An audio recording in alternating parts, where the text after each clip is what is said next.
Hey guys, Thunder E here, and we are back with another professional photographer review. Hello. This time it's of the iPhone 11 Pro Max, and I know it's been a while because this man here has been on vacation, traveling the world, all that kind of fun stuff. How you doing, man? I'm good, and you? Yeah, good. So this is my buddy Marian Sell. He is a professional photographer. If you're watching this for the first time, he does some really awesome shoots. You can go check out his channel, his website, and also his Instagram page to see more of his stuff.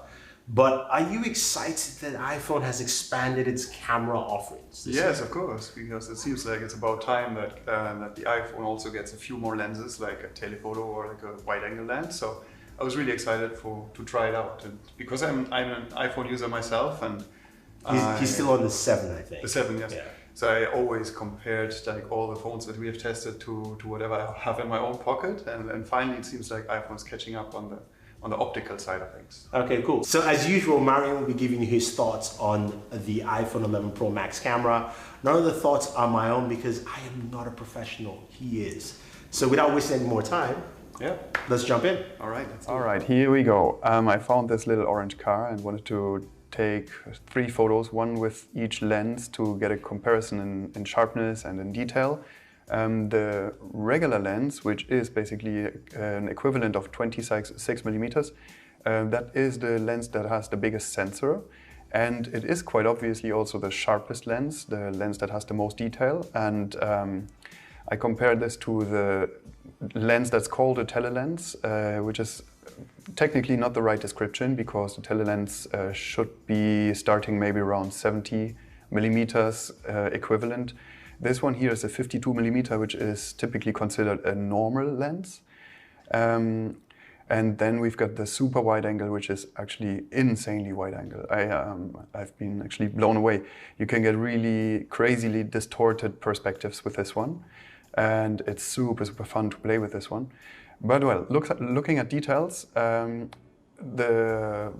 most challenging area is, of course, the corner of the image. So let's look at this. The standard lens does a really good job at this. The tele normal lens, whatever, it does a very good job as well. I think both of them are really doing a good job here. The super wide angle has a lot of fall off of sharpness to the sides, but that was expected with a wide-angle lens that does not have a focus. So this one here, it has an f-stop 2.4 and it just relies on covering the whole spectrum of focus with the f-stop rather than with moving elements and optical elements. So looking at details, I really like what I'm seeing here on the regular lens. I am not going to complain about this one. It is a little bit sharpened. That is not unexpected. Unfortunately, it's a JPEG only. You're not able to get RAW files out of the iPhone. There is no Pro mode, which is a little bit a bummer. It would have been a game changer for Apple to do so. Comparing this to the longer lens, the leaves look a little digital. I'm not sure how much digital enhancement is in here inside this JPEG, but it does not look too bad. I'm not thrown off by any of these files actually. So we go over to a more challenging lighting situation, which is a backlit situation. And in my experience, Apple and iPhones have always been doing a great job at giving you good backlit environments. It's like you keep a little bit of detail in the shadows, and it is most of the times a very appealing environment to take photos in with an iPhone because it handles it pretty well. So I can now go ahead in this program in Capture One and push the shadows, for example, in all of these shots to see what the detail really looks like when you're zooming in. So I'm going to paste this on here and maybe actually raise the exposure a little bit just to see what we really get in the shadows. Let's see. So, and I'm zooming in into the super wide angle. You see there's a lot of grain. Good thing here is that this grain does not yet look like JPEG compression. If you had a RAW file, this would be looking much nicer actually. Same here on the regular lens. You get a lot of noise basically, but it could be worse. So I'd say for a JPEG file, this is actually pretty acceptable. And well, obviously the same thing for the longest lens. Unfortunately, no RAW files. They would have done a much better job in this environment. So we're looking now at a portrait mode shot, which is, I took this photo in a very challenging environment because there are a lot of moving elements, like the water spraying. When you import these photos with image capture, that's the program that you have to use to get the photos off your phone if you want to avoid using just a synchronization with the photo app or through iTunes, which is a little more painful. You get those images, you get two files basically. You get the one shot in the portrait mode, which is automatically taken with the longest lens, and you have no digital enhancement in the background. And you get another shot that has the digital enhancement built in, which is in this case the aperture mode. And I think the aperture that has been selected for this shot was 4.5. So inside the phone, we can show you this. I can change the f-stop and I can make the background more and less blurry. A few of you who know this channel, they know that this is not my favorite mode, and as of right now, I've only been really happy with one phone's portrait mode. That was the Google Pixel, the latest one, I think. Once again, zooming in into the details here, I don't really enjoy how the corners, the edges of her go into the background, as well as the hair. As I said, it's a challenging environment because there's a lot of moving elements, like the water splash. To me, this looks very digital, especially on a big screen like this one. A few random elements that should be out of focus by now are still in focus, even though they're visibly behind her. So to me, this doesn't look really natural, but you know what? I'm really searching for it. I think you can achieve cool photos where you isolate your subjects from the background. And you get a good, a nicer feeling shot than if you were just taking a regular photograph. All right, now we're looking at the night mode shots, and this is the standard lens. When you take photos at night time, the iPhone, it automatically suggests to do a night shot, which is a little icon that appears on the top left side of the screen. Whenever this icon appears, you can click it, and you can actually tell the phone if you'd like to do a longer or a shorter version of the nighttime exposure. These are great. This actually is not a too challenging environment for a nighttime shot because there are a lot of lights in there. I think it's really getting interesting when there's no more light at all. That's when the night mode really starts shining. Okay, but looking at these two, this is the longest lens. This is the standard lens. The standard lens has the best details, and I don't want to go ahead and complain here too much because I'm quite impressed of what this phone does when you're taking a photograph out of your hand at night. But they look a little bit soft to me. They look great on the iPhone display. They do not look so great on my screen over here once they're imported. So once again, depending on what you're doing with your images, this can be very, very much satisfying to you. A little thing that you should know is that the super wide angle lens does not allow you nighttime shots. So this is what you get when you take, in the very same environment, you take a night shot with the wide angle lens, and I'm going to push the exposure a little bit. You really get an understanding of that. Yeah, well, for some reason, Apple did not allow us to use night shot mode on the wide angle lens. I hope it's maybe just a software thing, and maybe they're going to implement it in a software update, hopefully. As of right now, it does look pretty bad on the super wide angle lens, so you have to stick to the regular and the longest lens. And I just moved a few, actually kilometers further, taking a night shot of a fountain. And here's something interesting. So most of the phones use the night shot by overlapping many single photographs, and I think Apple does the same thing. But interestingly here, there is an organic feel to the long time exposures, and you see how the water spray is actually, it has a motion blur to it. So I chose, on this photograph, I chose the longest exposure time that I was allowed to choose, which was inside the phone. It was telling me 3 seconds, but the actual exposure, at least here in the program, it says it's only 1/4 of a second. But I don't believe that. Actually, this seems to be, well, it's probably an overlay of several images, but this is at least a half second or so. And the amazing thing is that this has been shot out of my hand. I think people are going to forget very quickly how complicated it was just a few years back to take photographs at night, you basically have to run around with a tripod. And this is pretty amazing, especially comparing this to like phones that are just 2 years old. There has been a lot of progress, digital progress, in this special field of nighttime photography. Okay, I wanted to show you something that is the comparison between the iPhone 11 to the iPhone 7 at night. This here is a shot taken with the iPhone 11, and this here is a shot taken with the iPhone 7. The iPhone 7 shot, I already put a little curve on this one to brighten it up because it was even darker in original.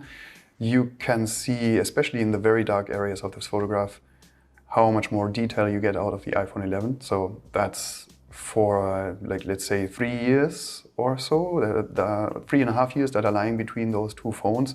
That is an insane improvement.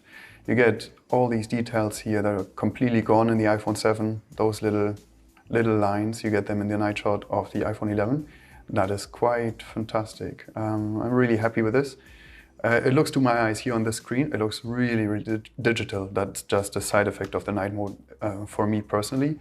But it looks pretty awesome, and on the iPhone's screen it looks even better. And I want to show you these 3 frames because I do really enjoy shooting super wide angle.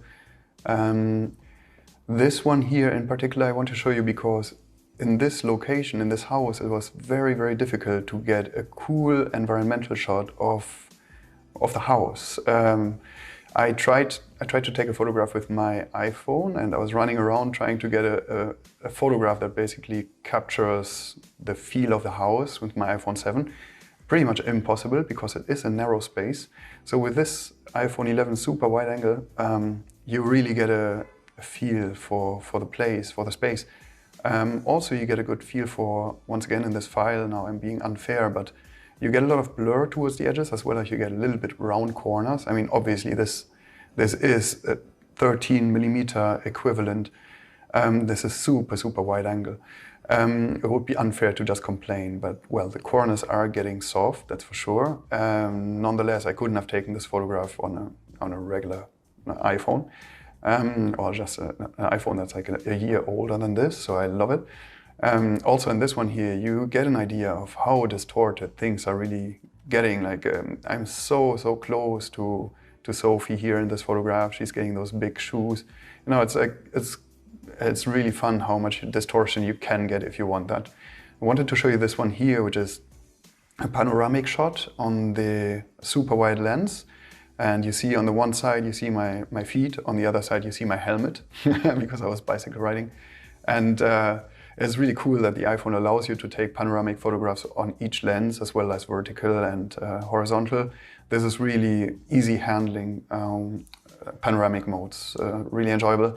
It's not perfect. I mean, you see there are like some edges that are a little bit, let's call them happy, I don't know. But this was a very dark environment, so it was also pretty challenging digitally. And of course, as usual, I went into the ocean with this phone and I took some photographs kite surfing of my friend Przemek in this case. Once again, super wide angle lens is awesome for action shots. Like, it's kind of making everything looking very explosive. Maybe you see how all the clouds seem to be aiming into the center of the image. It's just because of this super wide angle feel of the lens. All the little water spray that's flying around me, it's really giving it a dramatic feel. I love it.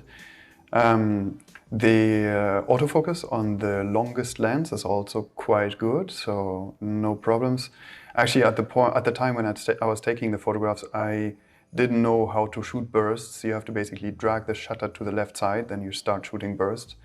I want to show you one thing, so it's a complaint actually. Well, as I said, if you're shooting with this phone to keep the images on phones and look at them on smartphones, it's fantastic. It's really fun. It's looking great. I want to show you this one here in particular though. So this is the longest lens, which everybody is calling a telelens, in comparison to actually a point and shoot telelens shot. So this here is actually a 200mm on a point and shoot. I'm not going to say the name right now because that would be unfair. Anyways, look at details. You get really sharp spray and glass and lines of the kite, hands, details in the hair. Compare that to the iPhone shot with the longest lens, where actually the water spray is looking like very compressed already. The clouds look so digital. It's really unfortunate. And that might be a smart HDR thing. So when I was standing there in the water, I did not go into the preferences and switch the smart HDR off to get a real comparison shot here. But it looks very digital. Everything looks very sharpened. So you can't really replace glass basically with digital enhancement, but the phones are getting there. They're getting smarter, and I basically wish that I had so much artificial intelligence in my professional cameras like the smartphones have these days. So you've heard Marian's thoughts on the iPhone 11 Pro Max, but there's some things that he likes, some things he doesn't like. Where does this put you with the new iPhone 11 Pro Max? So first things first, I really enjoyed taking photos with it. It's natural for me because I'm an iPhone user in the first place. And I think that for the most non-professional users, like non-professional, as in like non-photographers, this is going to properly replace the need to have a bigger camera. You won't need a point and shoot anymore. If you're going on a vacation trip and you want to take photographs that you share with friends, the new lenses are fun, it's great. You can zoom in, you can zoom out, you can get lots of different perspectives. Also, I think that the editing tool inside the phone are really, really nice. It's really fun to edit. Like you get a nice haptic feedback whenever you're changing something. So there's actually a quite intuitive feel to it. Once you're getting used to it, of course. The crop tool, I have to complain about the crop tool. It's really, really painful for me. And once you're ending up in a weird format, it's difficult to get out of it. So Apple has to ameliorate this. A little thing about filming is that you can't change lenses whilst you're filming, which is unfortunate. Like it would be lovely to being able to like start a little film with a regular lens, then switch to super wide angle, switch to the longest lens. But unfortunately, iPhone or Apple only allows you to do digital zoom and not optical lens switches. It would be nice if they were allowing you to do that at one point. But it's waterproof, it's sandproof. I mean, I was a little bit mean by taking a point and shoot photograph and comparing it to this one, but I wanted to make a point as well. You know, if your ambition is to look at those photographs also on computer screens as well as maybe printing them, then I highly recommend having a real camera. On the other hand, I'm standing in the water, getting water spray on me with my point and shoot. I'm really concerned to destroy that thing. With the iPhone, it doesn't matter. You know, you can drop it underwater. You do whatever you want. You throw it into the sand, and it's definitely going to survive that. So. He's only saying that because last year we had one phone that died on us. Died on us about 2 or 3 times in water. Yeah, I won't mention names yet. So, yeah. So I love it. It's a great tool. It's fun. Okay. What else can I say? Just one more question before we wrap up. Yeah. I know we haven't done a lot of phones in the second half of the year, but where do you place this camera compared to say like the P30, which we saw earlier, and say even the phones we looked at last year? Yeah. Do you think this is a huge improvement for Apple, or do you think that they're the same level of the competition? So I think that Apple is catching up. For Apple, it's a huge improvement, but the other brands like Huawei and Samsung and even OnePlus, they've already been on it. They already had a few different lenses. So I think that the Huawei was, as of right now, like Apple is, I didn't do a one-on-one comparison, so I can't say which one's better or worse. Yeah. We'll do that probably, but Apple is catching up, and it's a good flagship phone to have for Apple, that's for sure. Okay. But I think Huawei has already been there like a little while ago as well as Samsung maybe. So they're making good advertising. I think they're putting things into your head where you're thinking, wow, this is really something amazing. But it's already been around. Yeah, true. Anyway, guys, thank you very much. I want to thank Marian again, as always, for spending the time to make this video for you guys. If there's anything you want to see and any other devices, we will be doing one on the Huawei Mate 30 Pro. And also the Pixel 4, when that comes out. Remember, he said he loved the portrait mode on the Pixel devices. So we'll see. And maybe we even do a best stuff at the end of the year. So Stay tuned. Don't forget to like and share. Definitely check out Marian's Instagram page and also his website. I'll have the links for you guys down below. Thank you very much, and always enjoy your entertainment. Bye bye.